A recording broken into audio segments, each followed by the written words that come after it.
Hello বন্ধুরা, আমি যে আপনাদেরকে কচুর ফুলের টক দেখাতে চেয়েছিলাম, তার জন্য কি কি উপকরণ লাগবে এটা দেখুন। কচুর ফুলটাকে আমি ছোট ছোট করে কেটে এটাকে সিদ্ধ করে জলটা ছেঁকে নিয়েছি। আর লাগবে দুটো শুকনো লঙ্কা, একটু সরষে আর চিংড়ি মাছ। চিংড়ি মাছ দিলে টকটা খেতে খুবই ভালো লাগে। আর লাগবে তেঁতুল। এবার আমি কড়াইটা বসিয়ে দিয়ে তেল দিয়ে দিয়েছি। তেলটা একটু গরম হতে থাকুক। তেলটা গরম হয়ে গেছে, এখন আমি শুকনো লঙ্কাটা দিয়ে দেব।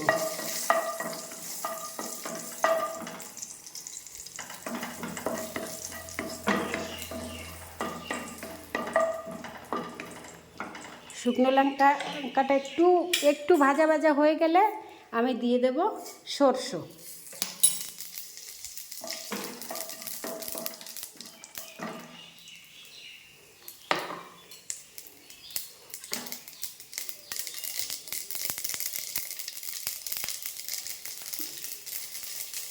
সরষেটা আমার হয়ে গেছে, এবার দিয়ে দেব কচুর ফুলটা।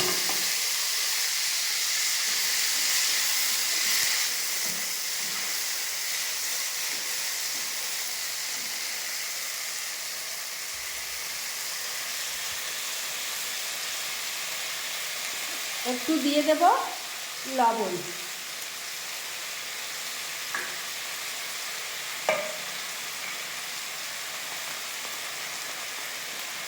একটু দিয়ে দেব হলুদ গুঁড়ো।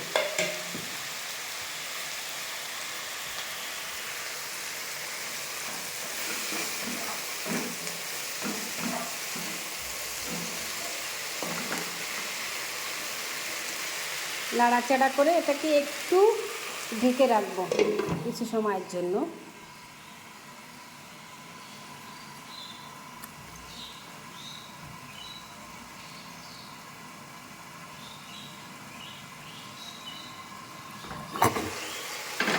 ঢাকনাটা তুলে আবার একটু নেড়ে চেড়ে নেব।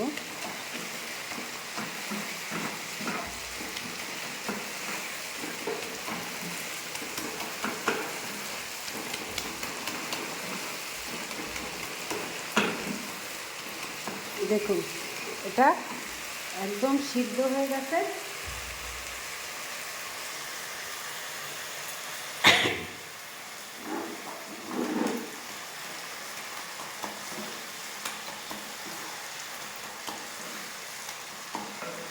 সিদ্ধ হয়ে গেছে, এবার আমি এটাকে একটু নেড়ে চেড়ে এই তেঁতুলটা দিয়ে দেবো।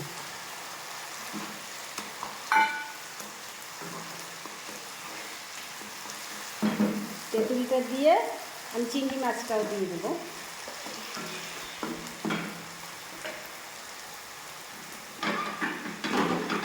চিংড়ি মাছটা দিয়ে আমি একটু ঢাকা দিয়ে রেখে দেবো।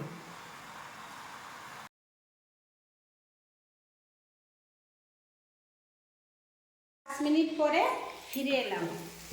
এসে দেখুন এত সুন্দর হয়ে গেছে, একদম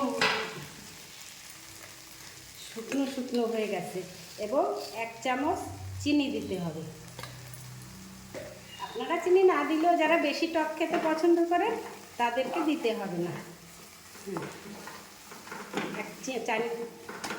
চিনিটা দিয়ে আমি একটু নাড়াচাড়া করে এটাকে নামিয়ে নেব।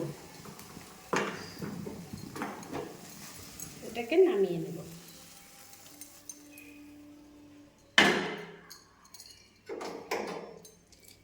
দেখুন,